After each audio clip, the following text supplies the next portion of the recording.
السلام علیکم. زه یم انیس خان او تاسو ګورئ زما یوټیوب چینل انیس خان آفیشل. دا شروعات مې ولې بدل کړه؟ ډېر دوستانو ګیله کړې وه چې جی ستاسو ویډیو چېرته په واتساپ ګروپونو کې لاړ شي نو موږ ته پته نه لګي چې ستاسو نوم څه دی، نو خپل نوم او پوره تعارف کوئ. د دې نه پس درته یو ډېر دلچسپه کیسه کومه. په دې سوشل میډیا کله ناکله ډېر مزدار پوسټونه راشي. یو پوسټ مې کتو، ډېر مې پې وخاندل او بیا راته رایاد شو چې زموږ د ملک حالات هم دغسې دي.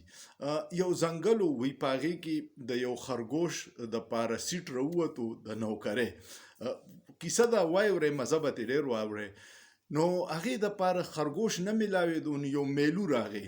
نو هغه خپل کاغذونه جوړ کړه چې زه خرګوش یم او اپلای یې ورته وکړه، نو هلته سیټ میلاو شو.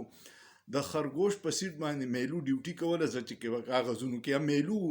بیا ورته پته ولګېده چې یاره د میلو په سیټ باندې یو خرګوش ډیوټي کوي او د هغه مراد زما نه سیوا دي. نو دی په خرګوش پسې لاړو، ورته ویې چې بهی ته خو خرګوش یې او د میلو په سیټ یې.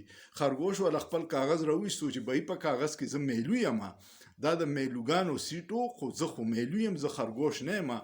میلو چې واپس راغی خفه شو چې وګوره د میلو جعلي کاغذ جوړ کړی دی او د خرګوش په سیټ د میلو په سیټ ډیوټي کوي. هغه مشرانو ته درخواست ورکو.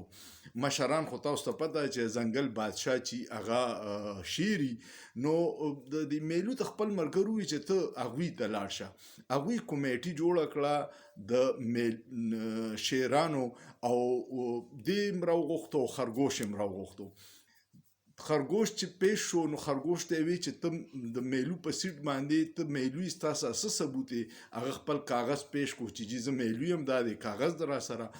خرګوش ورته وی د ده سره هم د میلو ته یې وی ستا سره څه ثبوت دی؟ هغه خو په کاغذ کې میلو و. خرګوش و، نو کیس یې ولا کینسل کو. چې واپس راووتو، نو میلو ته خپل نور میلوګانو وی چې تا خو دې خلاف وړو څه احتجاجونه کو. هغه ورته وی دا کمیټي چې کومه ناست وه دا د زمرو وه، خو خره ناست او خرو سرټیفیکیټ یې د زمري جوړې کړې وي او په کمیټۍ کې ناست. نو ما فریاد چاته کړی وي. نو د ځنګل دغه قانون دی. زموږ پاکستان خو شکر دی الحمدلله چې هره فیصله پکې په میرټ کیږي. د انصاف څومره خلکو ته انصاف میلاویږي، د انساني حقوقو اړو پامالي نه کیږي، نه اړو په چا ظلم کیږي. او چې څوک الیکشن کې وګټي مینډیټ عوام چاله ورکي، هغه له اختیار او اقتدار ورکي. دلته کې د ووټونو غلا نه کیږي. ځنګل سره چې څوک د پاکستان حالات میلاوي نو بد بکی. ستاسو خیال دی ځنګل او د پاکستان حالاتو کې څه فرق شته کو نه؟ دا کہانی اسې دروغ ده.